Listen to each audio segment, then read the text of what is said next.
Hey, what's up YouTube? I'm out here for day 2 of the huge convention in Branson, Missouri. Went through day 1 yesterday. Started at 7, ended around 5. Got to see the trade show, look at all kinds of cool toys. Spent a little bit of money, not too much though.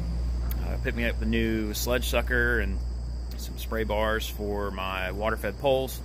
And then I bought into a app that helps you get Google reviews through short links, and also does video reviews.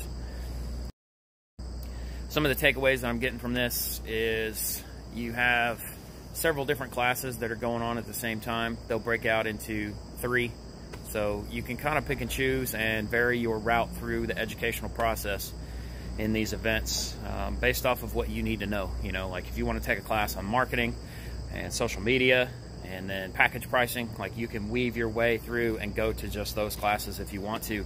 At any given time, there's about 3 going on.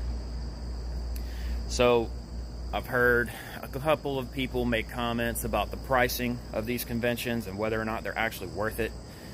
It's a 2-day convention. My total price for my ticket and my hotel room all together bundled up, I'm spending right around $450 because I bought it a few months ago. If you just look at that from the big picture's perspective, all right, yeah, 2 days, about $450. It's not cheap, but break it down cost per hour, just like you would if you were doing a job.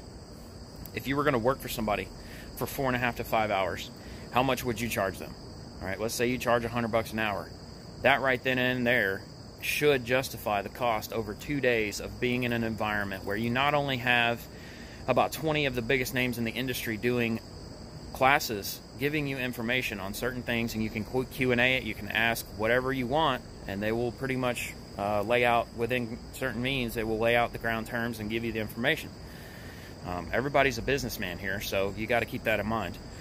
But at the same time, not really focusing on the biggest guys in the industry, it puts you in an environment where you've got 2,000 to 3,000 people that are at the same exact point in their business that you are.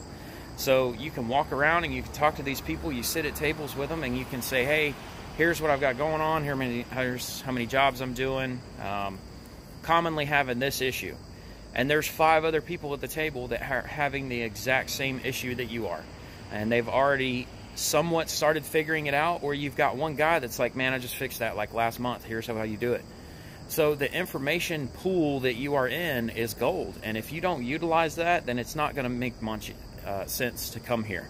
So you got to come here with an open mind. You got to come here with a little bit of a investigative type motivation about you to start asking questions and putting your personal stuff out there a little bit to some of these contractors and say, hey, look, here's how I currently do it.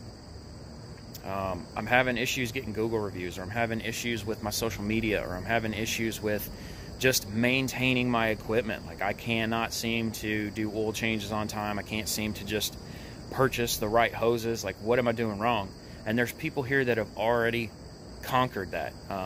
And not to, you know, not to play on words or anything, but the hosts of this event do an amazing job. You guys just kind of look into it for next year. The next year, I think that it's going to be in Atlanta, and you know, they're saying it's going to sell out. I don't know if that's a sales tactic or not, but I'm going to look into it because I've had fun here. I've learned a lot of information, and the stuff that I've gotten within the past day or 2 is just it's pretty good information. I'm glad I came. So we had some funny comical incidents yesterday. When you get, you know, a couple thousand people that are used to cleaning nothing but glass and concrete in a building, they start pointing out all the flaws, like the retaining walls and whatnot around here. It's kind of funny. Had one poor guy across the street at Bass Pro that was pressure washing all the boats yesterday, and from the 2nd floor where it's nothing but glass, you have basically a couple hundred contractors that are hanging out just critiquing his work. So he became a victim of the peanut gallery. If that poor guy could have heard some of the things that were being said, like, hey man, your back's not going to last long, you know, then just, that's one of the PG rated things. But it was comical. We all have our own ways of doing things, and what you guys need to understand is it's not so much how you get from point A to point B in doing the job. It's the more of, is the customer happy? Did you deliver what you promised? what does the end product look like?